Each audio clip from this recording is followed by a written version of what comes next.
Pessoal, tudo bem? Me chamo Ivete Luna e sou professora no Instituto de Economia da Unicamp. Hoje nós aprenderemos sobre o método de mínimos quadrados, que é amplamente utilizado para obter estimadores sobre parâmetros populacionais desconhecidos a partir de uma amostra e que é a base para a gente se adentrar nos modelos de regressão linear. Para começar, então, cabe salientar que o método dos mínimos quadrados é um algoritmo de otimização, dentre tantos que existem, e como todo método de otimização, ele tem um determinado objetivo, seja de maximizar ou minimizar alguma função. E essa função costuma ser chamada de função objetivo.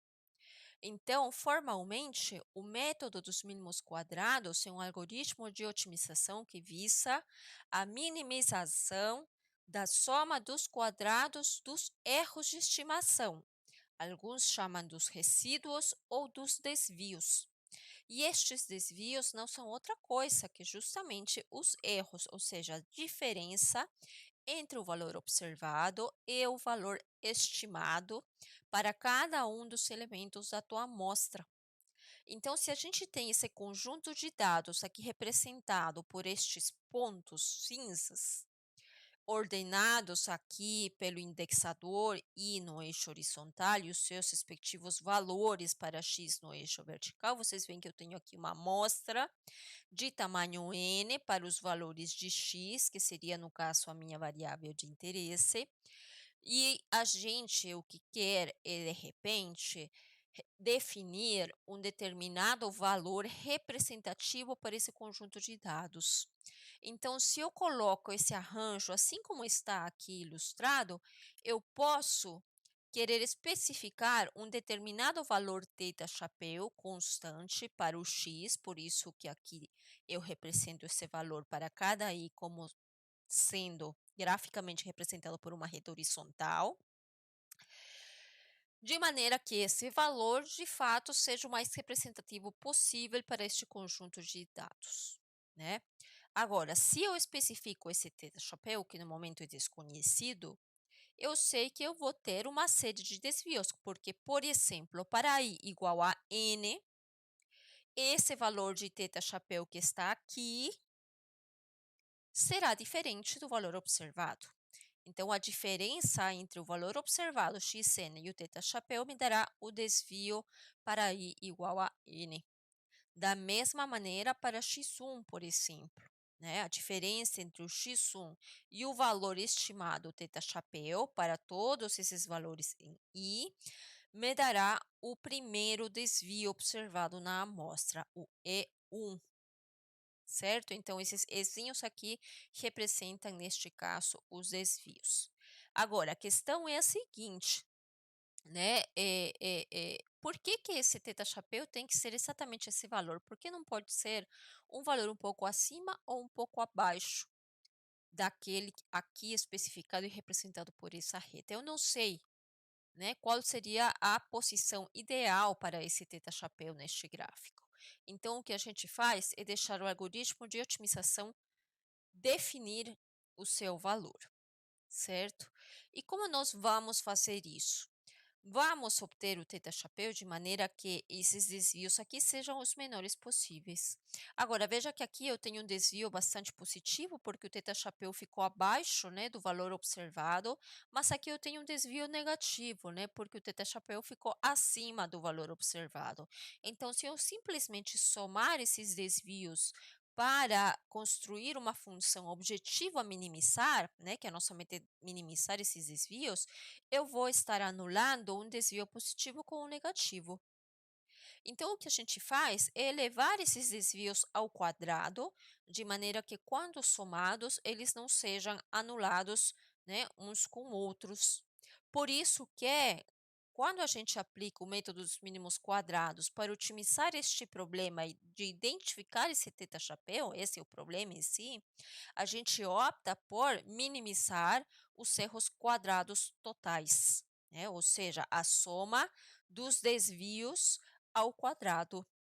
Abrindo esses desvios para deixá-la em função do θ chapéu, a gente tem que a minha função objetivo, dada pelos erros quadrados totais, será a função desse θ chapéu, como aqui na equação eu deixo de forma explícita. Então, a nossa meta agora é minimizar esta função objetivo, de maneira que a gente determine um θ chapéu que justamente me minimize esses desvios ao quadrado, tá? Como nós vamos fazer isso? Bom, aqui eu trouxe de volta a nossa função objetivo e aqui a gente precisa um pouco de conhecimentos de cálculo, né? Como é uma função de uma única variável, temos a necessidade de conhecer um pouquinho de derivadas de funções de uma variável. Sendo esta função uma função de uma única variável, a gente sabe que os candidatos a ótimos, seja máximos ou mínimos, surgem do conjunto de pontos críticos que você consiga especificar para esta função. E esses pontos críticos são dados, né, a partir da condição de primeira ordem, né, deste problema de otimização. Isso é conceito, conteúdo de cálculo 1, é bom você dar uma revisada, né? Mas aqui está tudo que você precisa de fato. Então, se você já tem a intuição, lembra um pouco disso, isso será suficiente, tá? Então, temos a condição de primeira ordem, que não é outra coisa que igualar a derivada desta função EQT com relação ao θ chapéu é igualar ela a zero, né? E a partir disso, nós temos, né, esse desenvolvimento aqui algébrico, que eu não vou entrar em detalhes, até porque é relativamente simples. Veja que eu derivo esta função aqui é igual a essa derivada a zero. Ao derivar isso aqui, eu tenho uma função de θ chapéu elevada ao quadrado, então nós aplicamos a regra da cadeia, veja, o expoente aqui desse, né? E aqui a somatória continua sobre o desvio, porém eu tenho que derivar o que está aqui dentro também com relação ao θ chapéu, né? Isso que é a regra da cadeia. Portanto, eu tenho esse menos 1 aqui, que é o que multiplica o θ chapéu, né? Porque nesse caso, né, todo o resto é considerado dado, né, constante. Bom, igual aqui a zero, e a partir disso eu faço aqui um tratamento algébrico, como você vê, né? A soma aplicada sobre o x menos a soma de I igual a 1 a n sobre o θ chapéu vai me dar n vezes θ chapéu, né? Esses x são dados, então isso aqui vai me dar um número, né? E como você vê aqui, o θ chapéu passando para o outro lado vai ser igual a essa somatória dividido por n, ou seja, o meu θ chapéu no caso vai ser o x barra, que em vídeos anteriores a gente já vem, né, utilizando essa representação para a média amostral, né? Ou seja, a média é um estimador que me minimiza os erros quadrados totais. Portanto, se diz que essa média é um estimador de mínimos quadrados ordinários, tá? Ordinários porque você vê que é o padrãozão, tá? É o método mais simples possível para obter esse estimador. Então, meu θ chapéu aqui, de fato, é um bom estimador para a média populacional, que me minimiza também os erros quadrados totais, tá? Muito bem, um outro exemplo. Agora eu tenho duas medidas, né? O x e o n na minha amostra. Tenho pares. Se eu plotar esses pares, suponhamos que hipoteticamente eu tenho esse diagrama aqui de dispersão, em que eu coloquei no eixo horizontal a variável x, no eixo vertical a variável y, e os pares estão representados novamente por esses pontinhos aqui no meu gráfico. Numa inspeção visual, você vê que é possível que haja uma covariação positiva entre as duas variáveis, né? Ou seja, à medida que x aumenta, o y também aumenta, né? E se eu assumo então que há efetivamente uma relação linear entre essas duas variáveis, eu posso tentar formalizar essa relação a partir de uma reta representada por este traço aqui em vermelho, né? Em um primeiro momento, suponhamos que essa reta passa pela origem dos eixos coordenados e, portanto, uma boa estimativa para essa reta seria uma reta, né, ou uma equação linear como essa que está aqui no quadro em amarelo, né? Veja que os valores dados pelo θ chapéu vezes x, lembra? Isso aqui é a equação de uma reta que passa pela origem dos eixos coordenados, né? Vai me dar um valor estimado para os y, né? Por isso que eu tenho aqui o y chapéu para cada i. Por quê? Porque se você ver aqui a reta em vermelho, que será a nossa reta ajustada, ele para um x igual a 3, por exemplo, não vai coincidir necessariamente com o ponto. Pode ser que me dê um valor acima ou um valor abaixo. No caso de x igual a 3, ele me deu um valor y chapéu acima do valor observado, que deu 4. Já para o x igual a 2, o y chapéu será um valor perto de 4, mas abaixo do valor observado, que deve estar por volta dos 5. Né? Então, eu vou ter desvios positivos e negativos em função da reta estimada. E para especificar essa reta, novamente, eu preciso definir esse θ chapéu aqui, né, que vai determinar a inclinação dessa reta. Né, a inclinação dessa reta. Se o θ chapéu for igual a 1, então eu tenho aqui que eu terei uma reta, né, com inclinação de 45 graus, né, mas ela pode ser mais ou menos, inclusive negativa, se você vê um padrão diferente de pontos. Como aqui é positivo, né, um padrão positivo, uma covariação positiva, eu espero que esse θ chapéu também seja positivo neste caso. Mas como é que a gente obtém esse θ chapéu? Veja que essa reta novamente pode estar um pouco mais para cima ou mais para baixo. Não vou chutar. Eu vou usar o método dos mínimos quadrados, especificando aqui novamente a minha função objetivo, né, que é a soma dos quadrados totais dos erros, né, os erros quadrados totais, né, e esse erro agora vai ser novamente a diferença entre o valor observado e o valor estimado, que agora é função do θ chapéu e do x, mas o x é dado, né? E aqui a única incógnita, de novo, é o θ chapéu.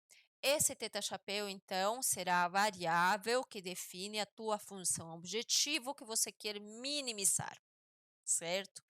Novamente, identifico os pontos críticos, ou seja, derivo os erros quadrados totais com relação ao θ chapéu igual a zero.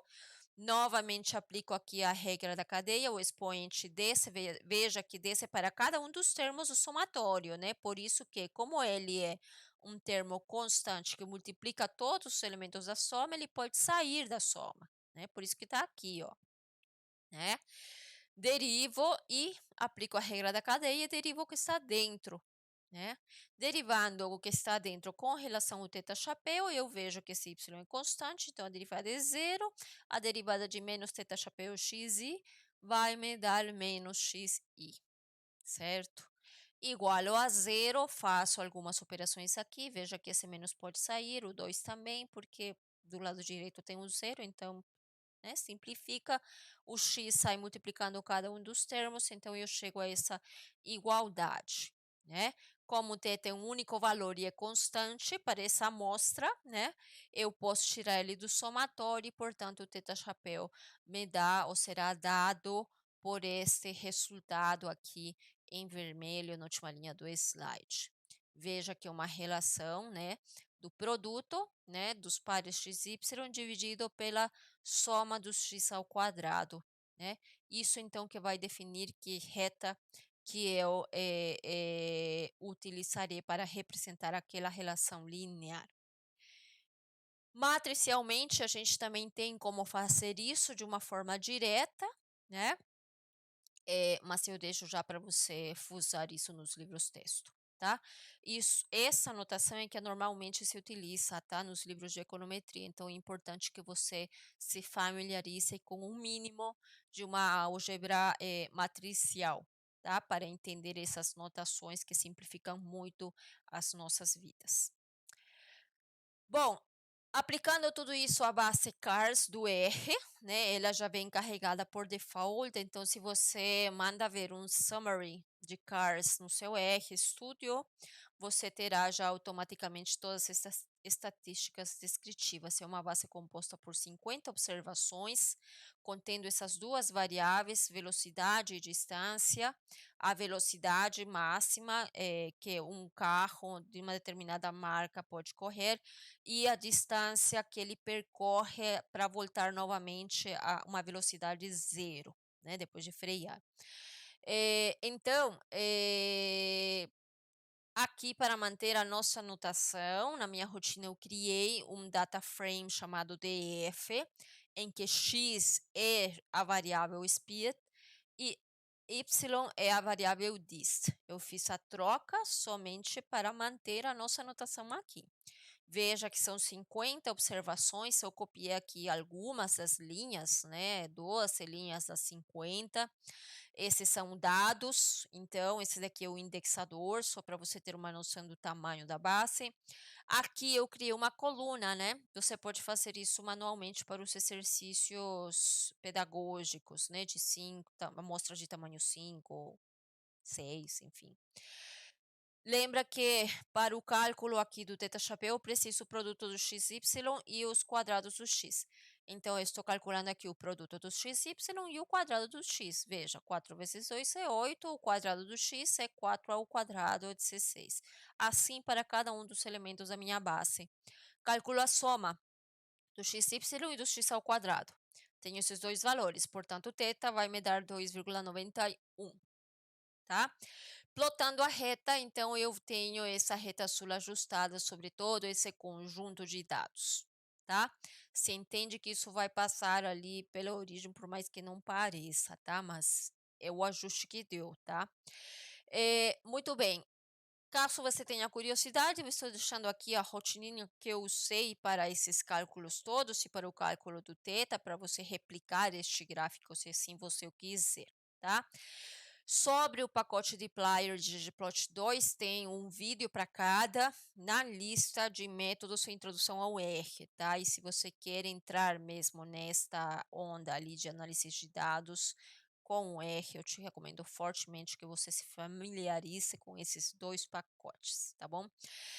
Ok, agora, não necessariamente a minha reta precisaria passar pela origem dos eixos coordenados, né? Eu quero dar um pouquinho mais de liberdade. Então, que tal se ajustamos uma reta, né, que tenha também um intercepto, né? Além de uma determinada inclinação, que não necessariamente vai me dar uma reta horizontal, né?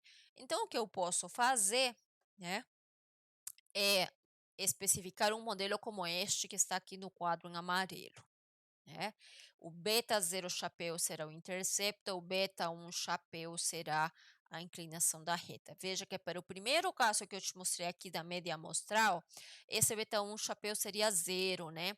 Porque a variável no eixo vertical seria uma constante, que no caso deu a média, né? Mas a gente vai flexibilizando, né? No primeiro momento eu te dei uma reta agora com uma inclinação diferente de zero e agora eu estou adicionando aqui para você um intercepto, tá? Estes carinhas são os famosos betas dos modelos de regressão linear, né? No caso aqui, então, teríamos um modelo de regressão linear simples, a partir de uma amostra que vai te permitir, né, qualificar uma relação linear, se ela existir, entre x e y, tá? Então, né, a reta de mínimos quadrados com intercepto surge também deste problema de otimização, que consiste em minimizar os erros quadrados totais, né, ou seja, a soma dos desvios ao quadrado sobre a tua amostra. E esses desvios agora, novamente, né, repete o processo. Vai ser dado pela diferença entre o valor observado e o valor estimado, o y chapéu, que agora depende de dois valores aqui, de duas estimativas, né, o beta 0 chapéu e o beta 1 chapéu, tá? Poxa, por que que tem essa forma? A gente vai ver no próximo vídeo sobre a regressão linear simples, né? Tem um tantão de hipóteses ou pressupostos, aliás, que a gente deve considerar para isso. Mas a mecânica do processo de otimização e estimação desses dois dos parâmetros que seriam o beta zero e o beta 1, que a gente desconhece, que qualificariam a relação linear entre o x e y, né? São obtidos a partir deste procedimento que eu vou te mostrar agora, tá? Bom, minimizamos então novamente esta função objetivo, mas veja que agora é uma função objetivo que depende de duas variáveis, então você precisa relembrar o que você viu em cálculo 2, né, para problemas de otimização. Se você não viu, você pega a intuição aqui agora. Lembra que uma função de mais de uma variável, na hora de derivar, não vai ter mais derivadas como a gente viu até o exercício anterior, e sim teremos derivadas parciais, né? Então, os pontos críticos serão identificados a partir das derivadas parciais de ordem 1, que estaria representando ou especificando a nossa condição de primeira ordem num problema de otimização, né? Deriva igual a zero, e a partir dessas duas equações, você obtém essas relações aqui que te levarão a um sisteminha linear de duas equações com duas incógnitas. Um sistema de 2 por 2 que você resolve fácil na mão, né?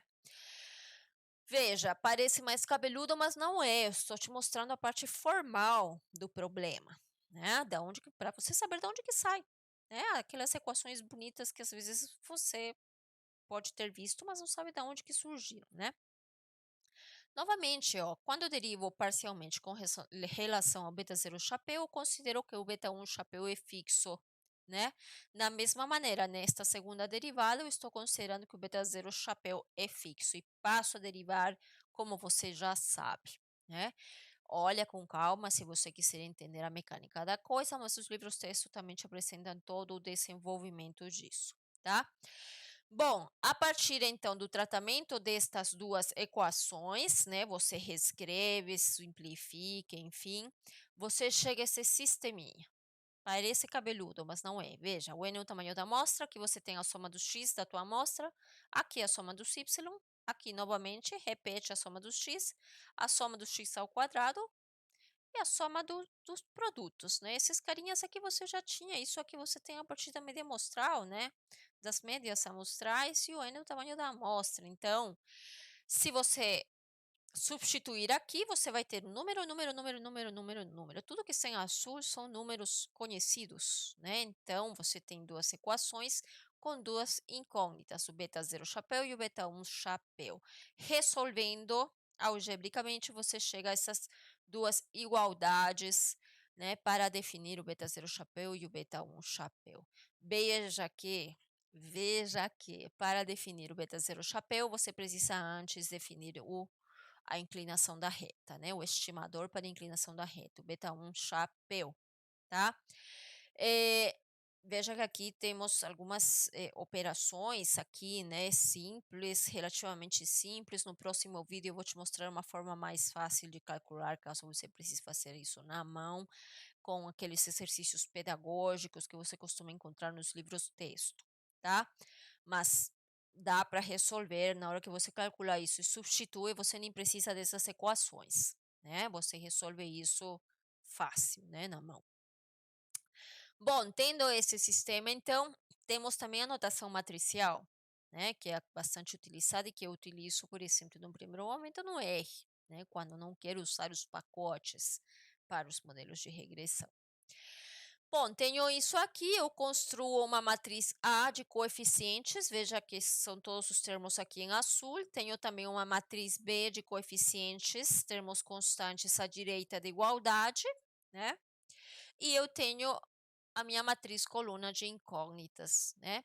Reescrevendo este sistema, então, matricialmente, você chega também de forma direta à obtenção do beta chapéu. Ok. Bom, aplicando então o que a gente observou aqui na resolução desse sistema, né? A gente pode utilizar o R, ou você pode fazer na mão se essa amostra é pequena, né. Aqui eu copiei essas equações, né, e eu deixo aqui a rotininha para a resolução. Veja que eu primeiro construo a matriz A no R, né, a partir do vetor coeffs, especifico que são 2 linhas, construo a matriz B, o R automaticamente considera esse vetor aqui como uma matriz linha ou coluna, dependendo de como você utilize ele. E aqui eu obtenho diretamente os betas utilizando a função solve, que me resolve justamente sistemas lineares determinados, tá? Aqui eu consigo as estimativas, o y chapéu, para obter a reta ajustada para cada um dos pontinhos, né, do meu conjunto de dados. Então, como você vê, a gente tem um beta 0 chapéu igual a menos 17,6 e um beta 1 chapéu igual a 3,9, ou seja, um pouquinho mais inclinado que a nossa primeira reta ajustada. Comparando as duas, né, resoluções, os resultados dos dois problemas de otimização. Veja que neste primeiro caso a reta em azul é dada por esta reta aqui, y chapéu igual a 2,91x e o modelo 2 será dado por esta reta aqui com intercepto, né, que é igual a menos 17 mais 3,93xi, né. A questão é qual que vai ser melhor, né, qual que vai ser melhor. Eu opto por esse modelo 1 ou pelo modelo 2. Normalmente o que a gente faz na prática é comparar entre tantas outras possibilidades o que a gente chama de erro quadrático médio. Alguns utilizam a raiz do erro quadrático médio, porque os erros quadrados totais vão depender do tamanho da amostra, né, que você tem. Às vezes você tem amostras diferentes, né, então com qual que eu fico, né? Então o que a gente faz é calcular uma média dos erros quadrados, né? E a partir dessa estimativa a gente opta pelo modelo que tenha o menor valor, né? Se o tamanho da amostra é o mesmo para ambos, então você opta por aquele que minimizou mais os erros quadrados totais, né?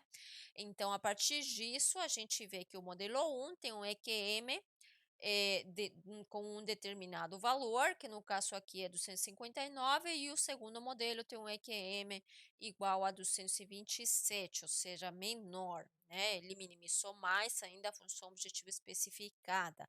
Portanto, apenas considerando este critério, a gente fica com o segundo modelo ajustado, tá? É isso então, pessoas. Muito obrigada pela sua atenção e até a próxima.